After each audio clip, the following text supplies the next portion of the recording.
You're home alone. Rain taps against the windows. Then, 3 sharp knocks. Through the peephole, a child stands there, hood shadowing their face. You open the door, asking if they're lost.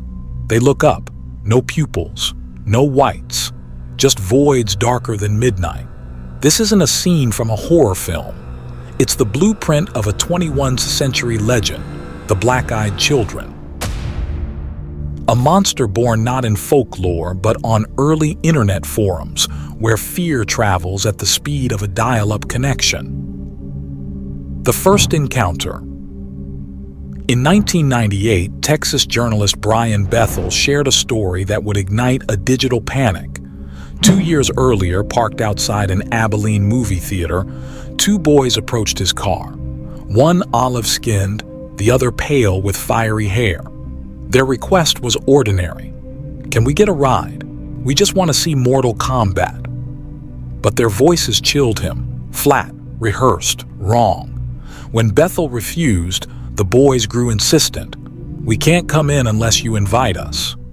That's when he saw their eyes, pitch black, no iris, no sclera. He sped off. When he glanced back, they'd vanished. Bethel's email to friends leaked onto nascent paranormal forums.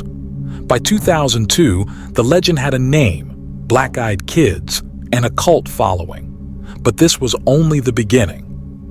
By 2014, the Black-Eyed Kids crossed the Atlantic.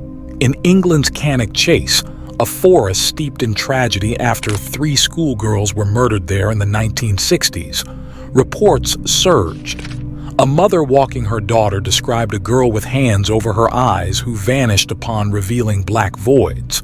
Paranormal investigator Lee Brickley linked it to his aunt's 1982 encounter in the same woods, a sobbing child with oil spill eyes who disappeared mid-chase. Locals whispered it was the ghost of one of the murdered girls, a soul trapped between rage and regret. But why forests? Why children? The answer lies deeper than any single tragedy. Evil children terrify us. Before the Black-Eyed Kids, horror films taught us to fear the innocent.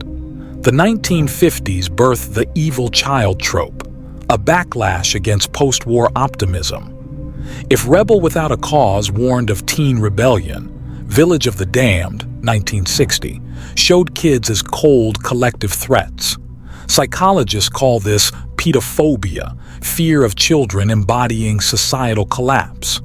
Black-Eyed Kids weaponize this. Their hoodies echo school shooters.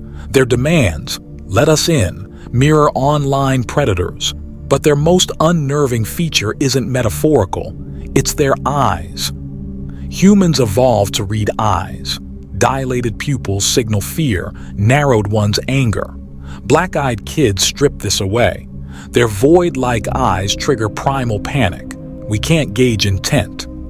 This terror has dark historical roots.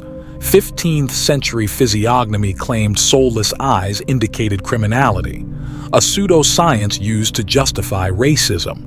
Even today, media portrays dark-eyed characters as villains. Darth Vader's mask, the Grudge Ghost. Black-Eyed Kids resurrect this bias, and the internet amplifies it. Before the web, legends spread town to town. Black-Eyed Kids went global overnight. Creepypasta forums dissected rules. They only approach at night.